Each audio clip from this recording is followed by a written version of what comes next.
আবাবিল নামক এই বাচ্চা ছোট ছোট বাচ্চাদের হাতে, যেখানে বিএনপি ফেল, জামাত ফেল, অন্যান্য দল তাদের কোনো হিসাবের আওতাই ছিল না, বৈষম্য বিরোধী ছাত্র আন্দোলন, এরা যে কি করে কি করলো, কাওয়া কাদের থেকে শুরু করে হাসাও মাহমুদ বুঝতেই পারেনি। শুনে যাচ্ছেন নাকি আপনারা? আপনারা থাকলে কিন্তু ওয়াজ হবে না। আমার বন্ধুগণ, এখন আব্দুল্লাহর কাছে আসে, আব্দুল্লাহর কাছে এসে বলে, আব্দুল্লাহ একটু ইসলাম, একটু আমাকে এই সমস্যা ভালো করে দাও। আব্দুল্লাহ বলেন, ভালো করার মালিক আমি না। জোরে বলেন, ভালো করার মালিক কে? আল্লাহ। সবাই একসঙ্গে বলেন, কে? আল্লাহ। আমার ভাইয়েরা, ইতিমধ্যে দিন চলে গেল, মাস চলে গেল, বছর চলে গেল। বাচ্চার একজন মন্ত্রী তিনি অন্ধ হয়ে গিয়েছে। জোরে বলেন তো, বাচ্চার মন্ত্রী কি হয়ে গেছে? বাচ্চার মন্ত্রী অন্ধ হয়ে গেছে। মন্ত্রী ইতিমধ্যে বহু টাকা পয়সা খরচ করেছে, কোন ডাক্তার কবিরাজ কেউ তাকে ভালো করতে পারল না। কোন একজন আত্মীয় বলল, মন্ত্রী ভালো যদি হতে চাও ওই আব্দুল্লাহর কাছে চলে যাও, আব্দুল্লাহ তোমার চোখ ভালো করে দিতে পারবে। মন্ত্রী এক বস্তা টাকা নিয়ে, কয় বস্তা? এক বস্তা টাকা নিয়ে আব্দুল্লাহর বাড়িতে হাজির। এসে বলছে, আব্দুল্লাহ যত টাকা লাগে তত টাকা দাও, আমার চোখটা ভালো করে দাও। আব্দুল্লাহ মন্ত্রীর হাতের দিকে টাকা দেখে, মন্ত্রীর হাতে বলেন, কয় বস্তা টাকা? কারণ টাকার তো অভাব নেই। কানা ভাতা করার জন্য পাতি নেতা সাথী নেতারা নিয়েছে 5,000, গর্ভবতী ভাতা করার জন্য নিয়েছে 10 থেকে 12,000, খুড়া ভাতা অর্থাৎ প্রতিবন্ধী ভাতা করার জন্য নিয়েছে 5,000, জন্ম নিবন্ধনের কার্ড ওরাই ভুল করে, ওরাই ঠিক করে, এর জন্য ঠিক করতে গেলে চাই 2,500। আস্তে করে বলেন, কথা ঠিক না ঠিক? যে কয়টা আসতে বলছে মনে হয় ওরা ওই দলের ছিল, যার কারণে দিইনি।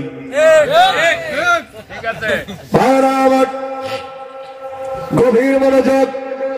মন্ত্রী কয় বস্তা টাকা এনেছে? এক বস্তা টাকা এনেছি। এক বস্তা টাকা আব্দুল্লাহ হাতে দিয়ে বলছে, আব্দুল্লাহ আমার চোখটা তুমি ভালো করে দাও। আব্দুল্লাহ বলল, মন্ত্রী তোমার চোখ ভালো করার মালিক আমি নয়। জোরে বলেন তো, চোখ ভালো করার মালিক কে? আর একটু জোরে বলেন, কে? ও মন্ত্রী, আমি তোমার জন্য দোয়া করতে পারি, আমার আল্লাহ যদি রহম করে তোমার চোখটা আমার আল্লাহ পাক ভালো করে দিবে। টাকা দিয়ে কখনো আল্লাহর গোলামদের কিনা যায় না। এই বাংলাদেশে বহু হুজুর, বহু পীর সাহেব টাকার কাছে বিক্রি হয়েছে, কিন্তু এমন এক শ্রেণীর আলেম এই বাংলাদেশের জনগণ তারা সচক্ষে মিডিয়ায় টিভিতে দেখেছে, যারা জীবন দিয়েছে, টাকার সামনে মাথা নত করেনি। কথা বলেন ঠিক না বেঠি? মন্ত্রী, আমি তোমার জন্য আমার রবের কাছে দোয়া করতে পারি, শর্ত হলো একটা। জোরে বলেন, শর্ত কয়টা? একবার যদি তুমি ঘোষণা করো, লা ইলাহা ইল্লাল্লাহ, আল কোরআনে শ্রেষ্ঠ ঠিকানা, চলো মোদের কাবার সীমানা, যে পথে চলে পাইনি তোমার সে পথ গামী করো না, লা ইলাহা। সবাই লা ইলাহা, আর জোরে লা ইলাহা, লা ইলাহা ইল্লাল্লাহ মুহাম্মাদুর রাসূলুল্লাহ। চিৎকার করে বলেন সাল্লাল্লাহু। মন্ত্রী, একবার যদি তুমি কালেমা পড়ো, মন্ত্রী কোনো কথা না বলে নিজের দলীয় কথা বিবেচনা না করে মন্ত্রী কালেমা পড়লেন। আব্দুল্লাহ মন্ত্রীর জন্য দোয়া করে দিলেন। আরশের মালিক আল্লাহ মন্ত্রীর চোখটা ভালো করে দিলেন। একটু আস্তে বলা যাবে কি সুবহানাল্লাহ। পরের দিন মন্ত্রী রাজপ্রাসাদে গেছে। কয়েকটা চেয়ার পরেই বসেছে বাচ্চার পাশে। বাচ্চা বলছে, মন্ত্রী শুনতে পারলাম নাকি তোমার চোখ কানা হয়ে গিয়েছে। ভালো বলে কিভাবে? মন্ত্রী অকপটে বলে ফেললেন, আমার আল্লাহ আমার চোখটা ভালো করে দিয়েছে। সুবহানাল্লাহ বলে। বাচ্চা খিলখিলি হেসে বলছে, আমি তোমার চোখ ভালো করেছি? দেখেন না, উন্নয়ন করে এক দল, ভাব নেয় আর এক দল। দেশের কল্যাণকারী এক দল, ভাব নিচ্ছে আর এক দল। আস্তে করে বলেন, কথা ঠিক না ঠিক?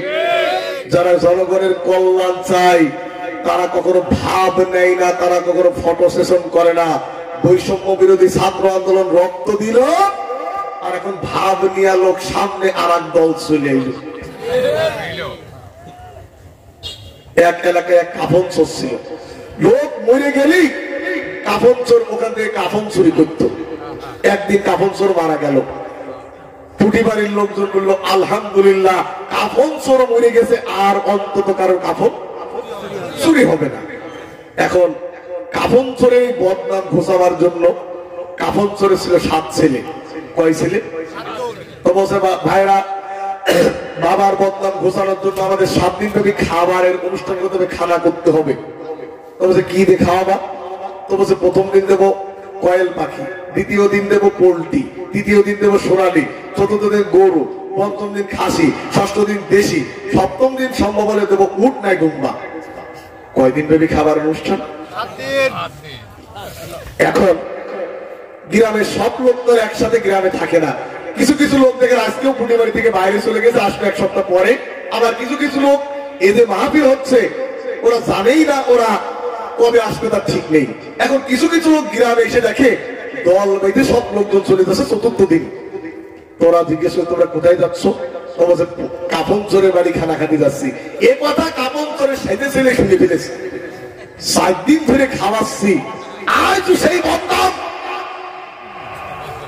এবার মিটিং করে বললো, ভাই ডেট যা দিয়ে দিস 7 দিনই খাওয়াই, তবে বাপের বদনাম ঘোষাতে হলে বাপের থেকে উল্টা আর একটা বেশি করতে হবে। বলে কি? বলে বাপ তো কাফন চুরি করতো, এই পেশা ছাড়া যাবে না, আমরাও চুরি করবো। তবে বাপ তো কোন লাশের ক্ষয়ক্ষতি করিনি, আমরা কাফনও চুরি করবো, লাশটাকে পেরেক মেরে গাছের সাথে বেঁধে রাখবো।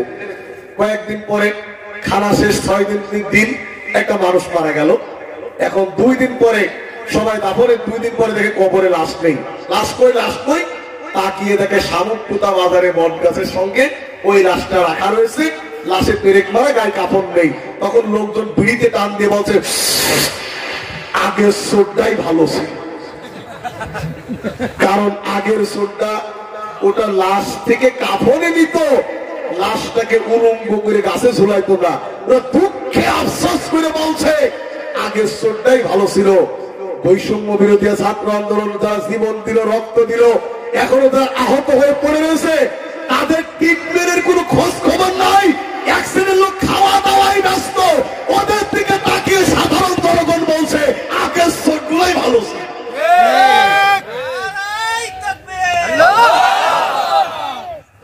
ভাইরা আমার, এখানে নারায়ণ তাকবীর দিয়ে আর কি দেখলেন আপনি?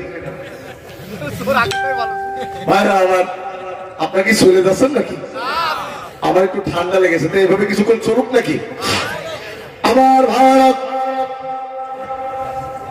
মন্ত্রী বলছে, আমার আল্লাহ আমার চোখ ভালো করেছে। বাচ্চা দাম নিয়ে হে হে করে হেসে বলছে, আমি করেছি? মন্ত্রী বলছেন, না না, বরং রব্বুনা রব্বুস সামাওয়াতি ওয়াল আরদ, যিনি আসমান এবং জমিনকে তৈরি করেছেন তিনি আমার চোখ ভালো করেছে। একটু জোরে করে বলা যাবে কি? আসমানের স্রষ্টা কি? জমিনের স্রষ্টা কি? আমাদেরকে যিনি বানিয়েছেন তিনি কি? ওই আল্লাহ বলেন, আলা লাহুল খালকু ওয়াল আমর, সৃষ্টি যার, আইন চলবে সে আল্লাহর। সৃষ্টিকার। আরেকটু জোরে বলেন সৃষ্টিকার। আইন চলবে কার? আল্লাহর আইন দিয়ে দেশ চলুক, সমাজ চলুক, রাষ্ট্র সুন্দর হোক, এটাকে আমরা রাজি আছি। কারা কারা একটু পুরুষের মতো হাতটা সোজা করে একটা তাকবীর দেন। নারায়ে তাকবীর, নারায়ে তাকবীর। আল কোরআনের আলো, আল হাদিসের আলো, তোমার নেতা আমার নেতা, নারায়ে তাকবীর। আল্লাহর কোরআন দিয়ে দেশ চলুক, এটা চাই তো। তাহলে আগামীতে পার্লামেন্ট ইলেকশন যখন হবে, কোরআনের সপক্ষের মানুষদেরকে সিলের মাধ্যমে ক্ষমতায় আনতে হবে।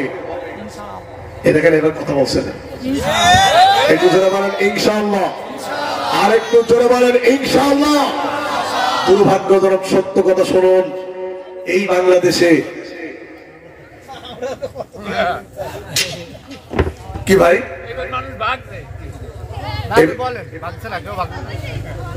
এবার মানুষ ভাগছে, ভাইরা আমার, দুর্ভাগ্যজনক সত্য, আজ আমাদের অরক্ষের ফসল আজকে অমুসলিমরা আমাদেরকে হুমকি দিচ্ছে। প্রতিবেশী নরেন্দ্র মোদীর কুখ্যাত বাহিনী আমাদেরকে হুমকি স্বরে কথা বলছে, শুধু আমাদের অরক্ষের কারণে। কথা বলেন ঠিক না বেঠি? গাছ আর কোড়াল গল্প করছে। কোড়াল বলছে, রে গাছ, আমি তোর কি ক্ষতি করলাম? তুই সারা জীবন আমার কেটেই গেলি। বলছে, ভাই আমি তো আগুন দিলাম, আমি তো পড়েই থাকি। আমি কাটতে যাই তখন তোর জায়েদ ভাই আমার ভিতরে প্রবেশ করে। যখন যেটা গাছ কাটার জন্য হাতুল বানিয়েছেন, আমাদের ঝিনাই দেওয়ার ভাষায় বলে আষাঢ়ি বানিয়েছেন, ওটা কিসের তৈরি? কাঠের তৈরি। আজ আমাদের জাতি ভাই ইন্ডিয়ায় গিয়ে নানা রকম মিথ্যা আজগবি গল্প শোনাচ্ছে, যার কারণে ময়ূরাঞ্চলের মতো কুখ্যাত সন্ত্রাস সাংবাদিক নামের সাংঘাতিক আমাদেরকে হুমকি দেওয়ার সুযোগ পাচ্ছে। আমাদের ঐক্যবদ্ধ থাকার দরকার আছে না নাই? রাজি আছেন তো? আরেকটু লিল্লাহি তাকবীর। আমার ভারত মন্ত্রী বলছে, আমি তোমার চোখ ভালো করেছি নাকি? বাদশা বলছে, আমি তোমার চোখ ভালো করেছি নাকি? মন্ত্রী বলল, না না, যিনি আসমান এবং জমিনকে তৈরি করেছেন আমার আল্লাহ আমার চোখ ভালো করেছে। চিৎকার করে বলেন আল্লাহু আকবার। এই কথা শোনার সঙ্গে সঙ্গে ব্যাপক আকারে নির্যাতন শুরু হয়ে গেল। মন্ত্রীকে রিমান্ডে নেওয়া হলো। জোরে বলেন কিসে? একটু জিকির করেন লা ইলাহা লা ইলাহা ইল্লাল্লাহ। জোরে লা ইলাহা। এই পৃথিবী ও আকাশের মালিক তুমি রহমান, তোমার দয়া ওদের মাঝে নদীর মতো বহমান। লা ইলাহা নিখিল জগৎ জিকির করে তোমার নামে রাত্রি দিন। তোমার প্রেমের পাথর ছুটে ঝর্ণা ছুটে দিন। তোমার নামে পাখিরা গান গেয়ে যায়, তোমায় পেতে নদী সাগর মিলাই। ফুল পাখিরা তোমার নামে গাই যে গান। এই পৃথিবী ও আকাশের মালিক তুমি রহমান। জোরে বলেন মারহাবা। আমার ভারত মন্ত্রীকে ব্যাপক আকারে নির্যাতন করা হলো। মন্ত্রীকে রিমান্ডে নিয়ে জিজ্ঞাসা করা হলো, ও মন্ত্রী, তুমি এই কথাগুলি কোত্থেকে শিখেছ বলো? মন্ত্রী বলতে চায় না। এক পর্যায়ে মন্ত্রী বলল, বাদশা, তুমি যাকে জাদু শিখার জন্য নিয়োগ দিয়েছ ওই আব্দুল্লাহর কাছ থেকে আমি কথাগুলি শুনেছি। চিৎকার করে বলেন না আল্লাহু আকবার। বা এরকম এলোমেলো পরিবেশে আসলে আমার দ্বারা ওয়াজ হয় না। আমি শ্রোতাদের খুব অ্যাক্টিভ রেখে আলোচনা করি। আপনারা যারা এসেছেন যদি শুনতে চান আমি ওয়াজ করবো, তবে একটু জোরে করে আওয়াজ দিতে হবে। কি আমি কি দোয়া করে দেবো?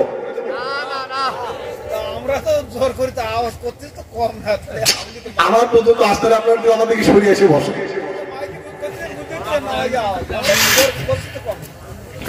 আমার ভারত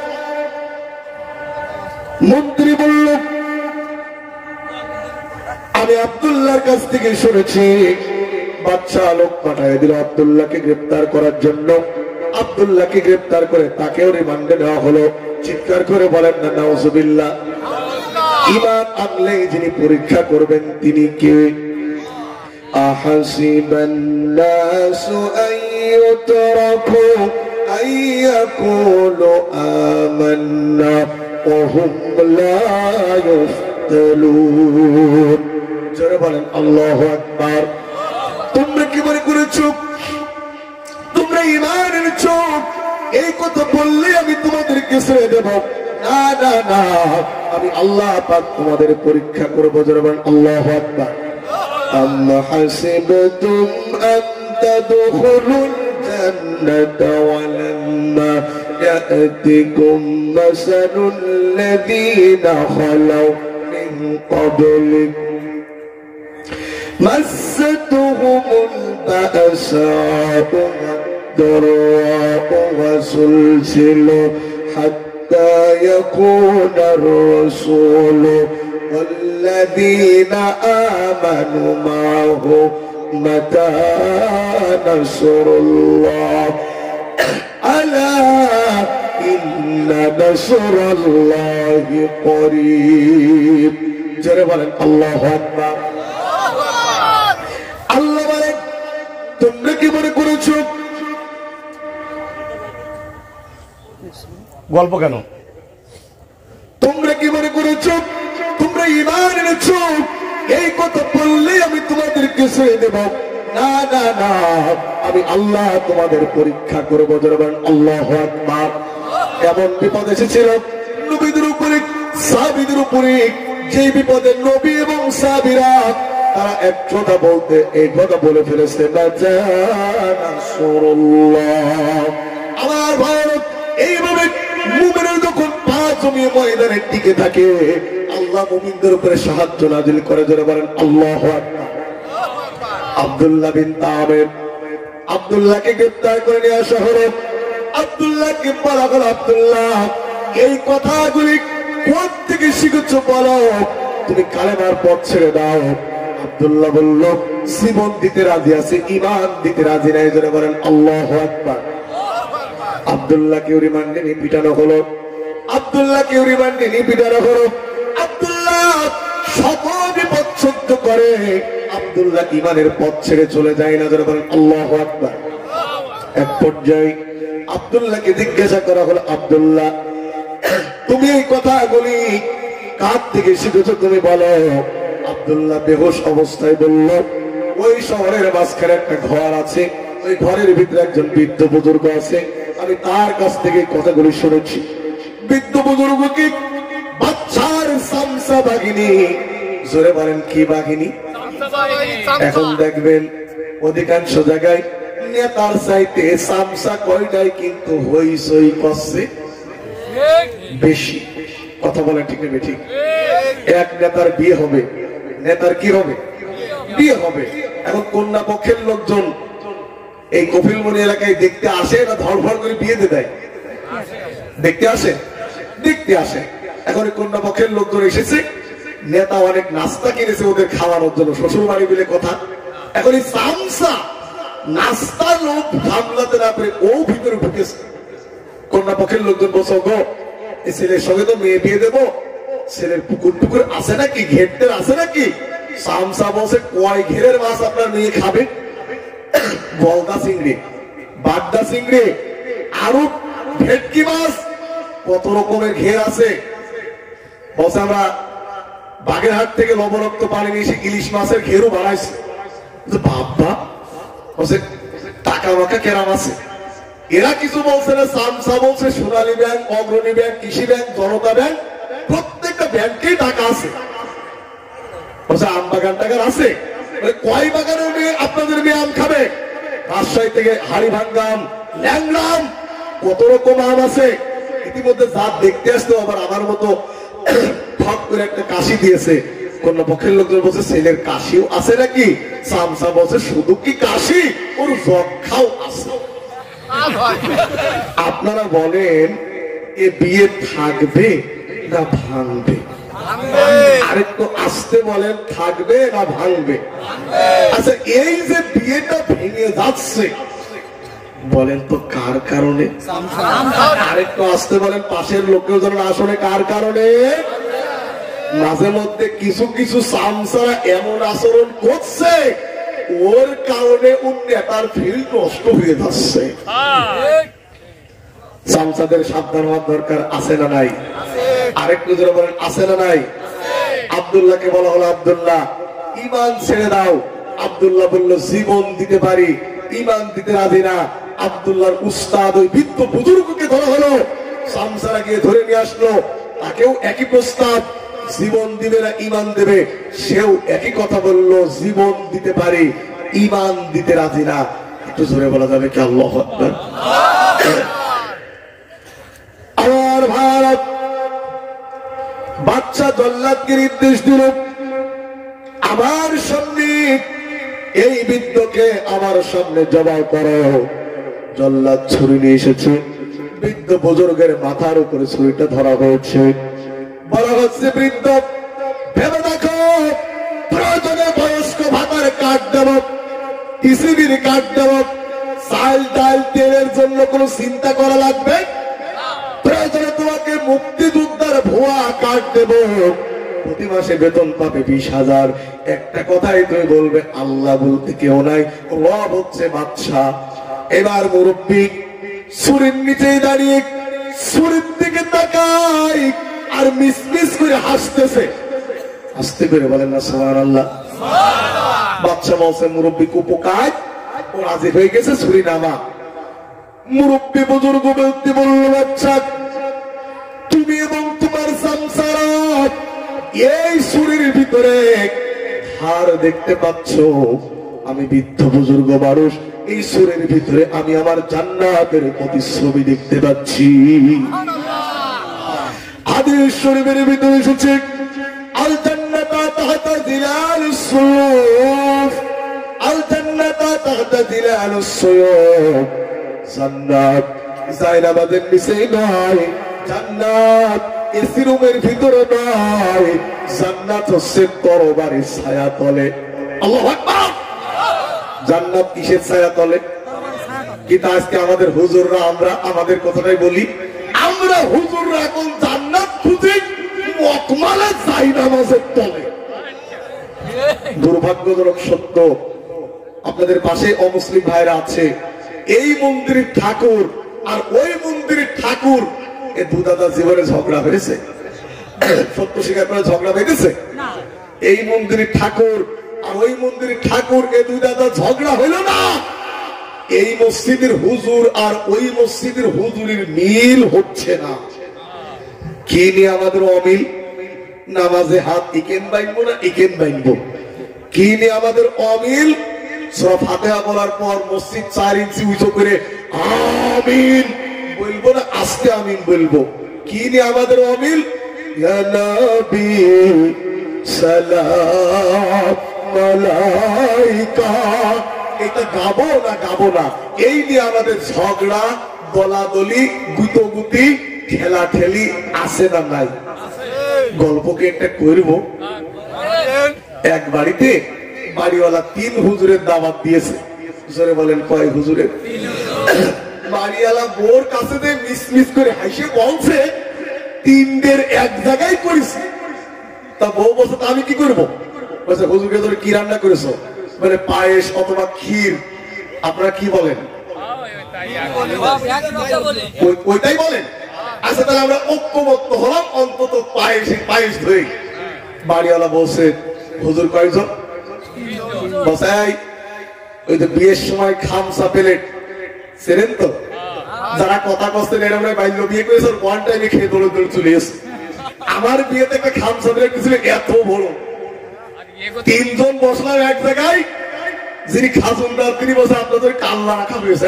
বাবা তো যাই হোক, বাড়িওয়ালা তার স্ত্রীকে বলছে খামসা প্লেটে পায়েস সাজাও। হুজুর কয়জন? এক প্লেট খামসাই পায়েস সাজিয়ে 3 হুজুরের সামনে দিয়েছে। শাহিন হুজুর বলছে ভাই এ তো আর কি পায়েস, আল্লাহ আমাদের জান্নাতে আঁকা বাঁকা নদী দেবে। তাই বলে শাহিন হুজুর ওই সুন্দরবনের কুনার থেকে একেবারে কপোতক্ষ নিজের দিকে টান মেরে আঁকিয়ে বুঝিয়ে দিল এই ভাগটা আমার। তুই হুজুর বলছে যে হুজুর আমি মাজরা হতে পারি, দ্বিতীয় বক্তা হতে পারি, কুয়াস্তর কম যাইনি। কোথায় জান্নাত?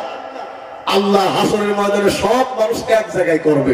তাই বলে তুই ওপর হুজুর ওই নদী ভেঙে ড্রেসিং করে এক জায়গায় দুটো দিয়ে বুঝালো এরকম এক জায়গায় থাকবে। আমি কানা হুজুর অন্ধ মানুষ, আর চুপ করেন। কোথায় জান্নাত, কোথায় হাসরের ময়দান? আল্লাহ কোরআনে বলছে ইজা জুলজিলাতিল আরদু জিলজালাহা ওয়া আখরাজাতিল আরদু আসফালাহা ওয়া ক্বালাল ইনসানু মা লাহা। এই জমিনকে ঝাঁকি মেরে আল্লাহ উল্টে দেবে। তাই বলে কানা হুজুর ক্ষীরের প্লেট ধরে উল্টে দিয়েছে। আপনারা বলেন কারোর বরাতে কি এ ক্ষীর ছুটবে? আরেকটু জোরে বলেন ছুটবে? ও বাংলাদেশের মোল্লা মৌলবীর দল, ভাবলাম জামাত ইসলামের হুজুরা মায়ের খাইলো, চরমনার পীর গুতো খাইলো, 16 বছর পর ফ্যাসিস্ট চলে গেল। হুজুররা মনে হয় এক জায়গায় হয়েই যাবে, হই হই করে 4 মাস চলে গেল, এখনো হুজুররা এক কাতারে আসতে পারল না। ও হুজুররা শোনো, ঘর যদি ঠিক থাকে প্লাস্টার করা যাবে, টাইলস করা যাবে, দোতলা করা যাবে, কোনো সমস্যা না। ঘর যদি ঠিক না থাকে প্লাস্টার টাইলসের কোনো প্রশ্নই আসে না। ও বাংলাদেশের মোল্লা মৌলবীর দল, ইসলাম যদি টিকে থাকে টুপি 1 কলি আর 5 কলি ঠিক করা যাবে, আমিন জোরে বলা আসতে বলা ঠিক করা যাবে। ইসলাম যদি না থাকে তুমি হুজুর আমি হুজুর আর এক হুজুর অস্তিত্ব থাকবে না। আজকে এক হুজুর মার খায় আর এক হুজুর পান সবাই আর বলে ঠিকই হচ্ছে, ঠিকই হচ্ছে, ঠিকই হচ্ছে। অপেক্ষা করো, ঝড় যখন উঠেছে হুজুরের বাড়ি আর ঠাকুরের বাড়ি বাসাবাসি হবে না। এই চলে যাচ্ছে কিনা রে? খবরদার এমন দোয়া করে দেবো না হওয়া দিয়ে ভেঙে দেবে কিন্তু। সাবধান, এখানে কোরআনের তাফসীর চলছে, ভালো করে কথাগুলি দিনের ভিতরে মগজ দিয়ে শুনে তারপরে বাড়ি যেতে হবে। যদি নাই শুনবে 250 কিলোমিটার দূর থেকে অন্ধ হুজুর আনার দরকার নাকি?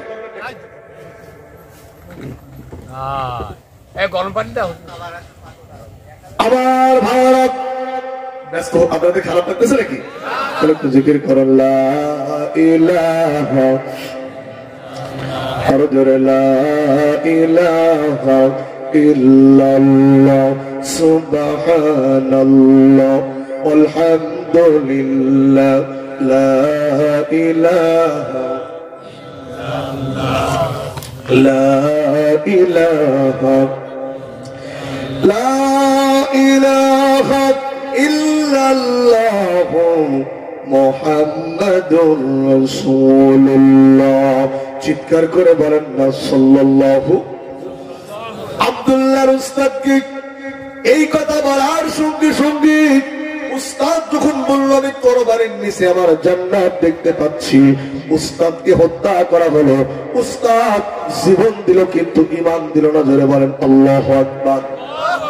আব্দুল্লাহকে গ্রেফতার করে বাদশা বলল ঠিক আছে, বাদশা বলল একে জনসমক্ষে মেরে দাও, একে পাহাড়ে নিয়ে গিয়ে ফেলে দাও, আমার দুশমন পাহাড় থেকে বিদায় নিয়ে চলে যাবে।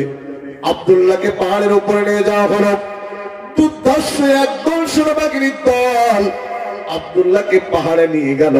আব্দুল্লাহকে ওখান থেকে ফেলে দেবে বলে ওই জায়গায় ওই আব্দুল্লাহ পাহাড়ের উপরে যে আমার আল্লাহ রাব্বুল আলামিনের কাছে একটা মিস কল দিয়ে দিলেন।